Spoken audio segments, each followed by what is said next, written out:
लोकसभेच्या जागा वाटपात अनेक जागांचा तिढा सुटला।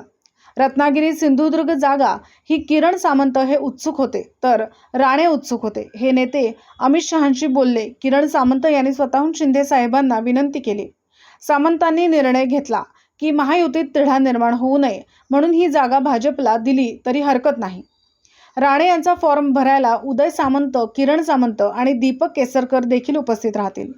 उद्या 11 वाजता छत्रपती संभाजीनगर आणि नाशिक येथील जागा कुणाला हे जाहीर होईल। छत्रपती संभाजीनगरातील फॉर्म भरायला मुख्यमंत्री एकनाथ शिंदे उपस्थित असतील। 23 तारखेला फॉर्म भरला जाईल असा अंदाज आहे। अनेक नेते येथील सभा घेतील, त्यांना तो अधिकार आहे। 8 ते 10 तारखेला संभाजीनगर येथील सभेसाठी प्रयत्न करत आहोत। मुख्यमंत्री एकनाथ शिंदे यांची ही सभा होणार। कुणाला तिकीट द्यायचं किंवा कुणाला नाही अशी माझी भूमिका नाही। पाठिंबा आणि विरोध करणे म्हणजे अन्याय झाल्यासारखं होईल। ही चर्चा अतिशय चुकीची आहे। चर्चेला काही अर्थ नसतो। निवडणुकीच्या काळात थारा मिळणार नाही। आमच्याकडे 3 उमेदवार हे मराठा समाजाचे आहेत। जातीपातीचे राजकारण करण्यापेक्षा एकत्र येऊन काम करण्याची भूमिका पाहिजे। उबाठा गटाने आरोप केल्यास निवडणूक आयोग दखल घेणार नाही। आमच्या विरोधात आहेत हे दाखवणे हा प्रकार चुकीचा आहे। उबाठा गटाच्या लोकांच्या डोक्यावर परिणाम झाला आहे। तुम्हाला ही संस्कृती दिली आहे का? तुमच्या तोंडून येणाऱ्या अशा भाषेला थारा दिला जाणार नाही।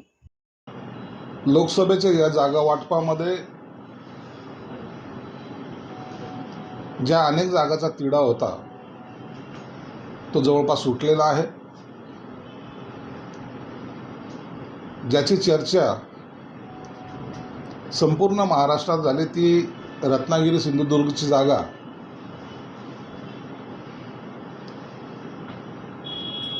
आमचे तेथील इच्छुक उमेदवार किरण सामंत हे होते। तसेच भाजपकडून नारायण राणे साहेब होते। या जागेसंदर्भामध्ये अनेक चर्चा झाल्या। सीएम असतील, डेप्टी सीएम असतील, फार वरिष्ठ पातळीवर अमित शहाशी त्यांची चर्चा झाली। काल हे तिन्ही नेते वरिष्ठ पातळीवर अमित शहा साहेबांशी बोलले आणि किरण सामंतनेही एक समाजपणाची भूमिका घेऊन महायुतीमध्ये कुठं खोडा येऊ नये, आपल्यामुळे एकनाथ शिंदे साहेबांनाही कुठं अडचण येऊ नये म्हणून स्वतःहून शिंदे साहेबांना त्यांनी विनंती केली की माझ्यामुळे जर महायुतीमध्ये काही तिढा निर्माण होत असेल तर तो होऊ न देता आपण ही जागा भाजपला दिली तरी आमची काही हरकत नाही। व त्यानंतर उद्या नारायण राणे साहेबांचा फॉर्म भरायला उदय सामंत, किरण सामंत आणि दीपक केसरकर हे स्वतः उपस्थित राहणार आहेत। त्याचबरोबर संभाजीनगर असेल, नाशिक असेल, या दोन्ही जागा शिवसेना लढवणार आहे। या उमेदवाराची घोषणा उद्या सकाळी 11च्या दरम्यान होईल। संभाजीनगरचा फॉर्म भरायला शक्यतो मुख्यमंत्री एकनाथ शिंदे साहेब स्वतः हजर राहणार आहेत। हा फॉर्म 23 तारखेला भरला जाईल असा अंदाज आहे। म्हणून आता महायुतीमध्ये जे काही तिढा होता तो सगळा सुटल्यामुळं आता प्रचाराची रणधुमाळीला आता सुरुवात झालेली आहे।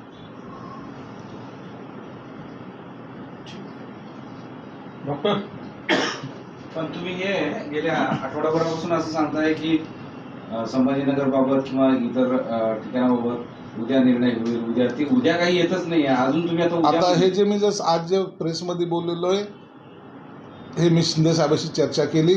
कालच शिंदे साहेबांशी माझी चर्चा झालेली आहे आणि या नावाची घोषणा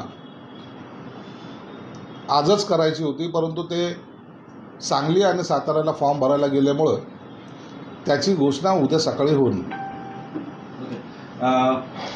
शनिवारी येत्या शनिवारी छत्रपती संभाजीनगरमध्ये महाविकास आघाडीच्या उमेदवाराच्या प्रचाराची सभा होत आहे आणि सुद्धा शरद पवार या मैदानात उतरत आहे. महाविकास आघाडीची सभा होत असेल तर होऊ द्या ना, त्याच्यात काय नाही. हा निवडणुकीचा काळ आहे, यामध्ये अनेक नेते येतील, सभा घेतील आणि तो त्यांना लोकशाहीचा त्यांचा तो अधिकार आहे. म्हणून कुणी सभा घेतली तर त्याला विरोध असण्याचं किंवा त्यांनी सभा घेऊ नये असं काही म्हणण्याचं काही कारण नाही. सगळ्याच पक्षाच्या नेत्यांच्या सभा या मराठवाड्यामध्ये, या संभाजीनगरमध्ये असेल, वेगवेगळ्या भागामध्ये होती. कालही माझं मनसेच्या पदाधिकाऱ्यांशी बोलणं झालेलं आहे. एक 8 ते 10 दिवसाच्या कालावधीनंतर राज ठाकरे साहेबांची सभा सुद्धा संभाजीनगरमध्ये होईल. त्याची सुद्धा आम्ही तयारी करतोय. एकनाथ शिंदे साहेबांची सुद्धा सभा होईल, देवेंद्र फडणवीस साहेबांची सभा होईल, अजितदादांची होईल. म्हणून हा सभेचा जो जोर आहे तो 23 तारखेच्या नंतर तुम्हाला पाहायला मिळेल. एका दैनिकानं आज एक बातमी पण लिहिलेली आहे की इथे जे इच्छुक 3 उमेदवार आहेत, तुम्ही या नावं सांगितलं, त्यातल्या विनोद पाटील यांना तुमचा व्यक्तिशः प्रचंड विरोध आहे आणि तुम्ही त्यांना देऊ नये असं म्हणल्यामुळं ते आता मागे पडलेत अशी चर्चा. माझी भूमिका ही कुणाला द्यावं कुणाला देऊ नये अशी नसते. वरिष्ठांकडे ज्यांची नावं जातील, वरिष्ठ जे निर्णय घेतील त्यांना सपोर्ट करून त्यांना निवडून आणण्याची जबाबदारी फक्त आमची असते. म्हणून याला विरोध, याला पाठिंबा असं करणं म्हणजे इतर उमेदवारावर अन्याय करण्यासारखं होईल आणि तो मी कधी केला नाही आणि करणारही नाही. पण हे चुकीचं, चर्चा चुकीची आहे का? ही चर्चा या बातम्या चुकीची आहेत का? ही काय अत्यंत चुकीची चर्चा आहे. ज्यांचं नाव मी माझ्या तोंडून घेतलं, हां. जर विरोध असता तर ते नाव सुद्धा मी येऊ दिलं नसतं. म्हणून अशा चर्चेला काही अर्थ नसतो.